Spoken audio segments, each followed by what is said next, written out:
Guys, today pag-uusapan natin isa sa more premium lineup na nilabas ni Infinix, and this is the Infinix ZERO X Pro. So nag-step up si Infinix going into the more premium market, and this one has a 256 gig of storage and an 8 gigs of RAM. And I'm really excited na buksan to kasi mukha talaga siyang premium. Tara, samahan niyo ako.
So hi guys, ako pala si Richmond ng Gadget, Sidekick, and welcome back to my channel. So nakita na natin ang full unboxing nitong Infinix ZERO X Pro. And I can say out of the box, very premium tong color nito. I love the glittery back dito.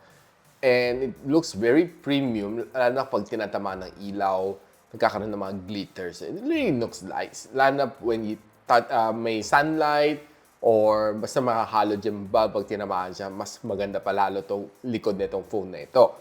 And apparently, this phone comes in 3 colors. Nebula Black, na ito meron natin, Starry Silver, and Tuscany Brown. I think this probably is the best color available na, for me, na panalong-panalo yung likod na ito. But of course, syempre, huwag niyo naman gamitan ng black na back cover. Hindi na mafe-feel yung ganda nito. Clear cover, pwede na. And this phone has a very familiar wallpaper. Kung tama ako, this one looks almost the same as the one from Xiaomi, yung mga mga live wallpaper niya. It looks very familiar. And by the way guys, itong phone nito is packed with the MediaTek Helio G95.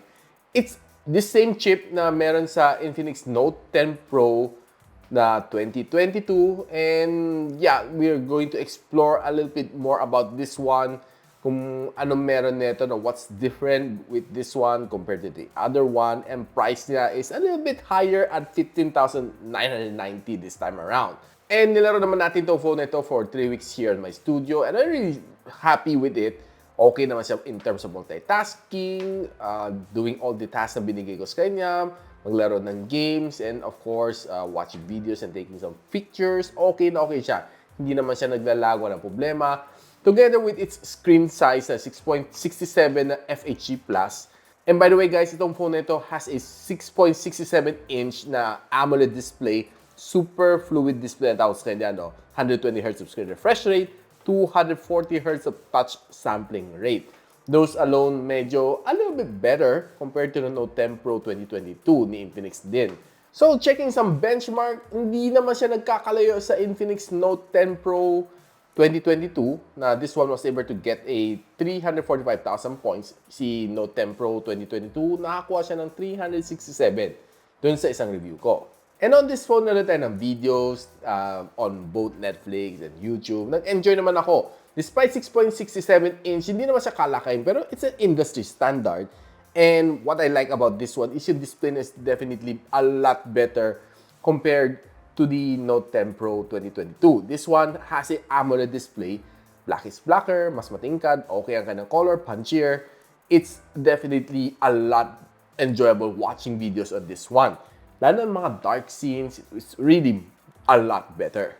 Apparently guys, this phone only has a single firing loudspeaker dito sa ilalim. This is stereo speaker. And so gusto natin i-try playing some non-copyrighted music on this one. Pakinggan natin kung okay nga ba siya. By that basement, you was danced up. I was down bad on my months I had no job, I was fucked up, yeah. Now I get to sit back and laugh while you haters are mad and you counting your pay stubs. I do this all on my own, right after wake up. Ano tingin nyo guys? For me, hindi siya ganong kalakasan pero pwede na. So, playing some games dito sa phone na ito, I can say okay siya.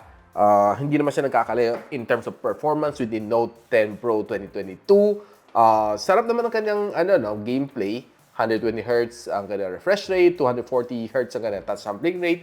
Feel ko parang mas responsive nga talaga tong screen na to as compared kay Note 10 Pro 2022. And what's nice about this one is parang mas smooth ang yung gameplay, lalo na playing Call of Duty Mobile. I can say na vast responsive ang mga every single touch ko dito sa screen. And it's definitely much more fun kasi AMOLED ka this. I'm playing for roughly an hour and a half. Nag-enjoy ako. And though masasabi ko sa inyo, ang likod niya medyo nag-iinit due to siguro hindi pa ganun kaganda ang kanyang cooling system on this phone. But tolerable naman, but sometimes it can be a little bit irritating pag sobrang tagal na kayo naglalaro. So, nag-browse naman tayo ng social media dito sa phone na ito. Having that better screen refresh rate is definitely giving me a lot better scrolling dito. It's a lot smoother, wala akong problem. And it feels a lot, parang mas buttery smooth siya compared sa mga 60Hz and mga 90Hz. No? Though you cannot feel much the difference between the 90 and the 120Hz. But definitely when you're scrolling, mas feel mo, mas smoother nga talaga siya. Now guys, itong phone na ito has a 4,500 mAh of battery charging as fast as 45 watts. So I have my phone at 9%, chinarge ko all the way to 100. Nagtapos siya within 1 hour. And yeah, I can say mabilis ang kanyang charging. And wala akong problem kasi mabilis ang charging. Kasi sometimes on the go tayo, we want it to charge a bit faster compared sa iba. So this one was trying to check yung kanyang screen on time. And it got a decent 8 hours and 16 minutes dito sa PC Mark test.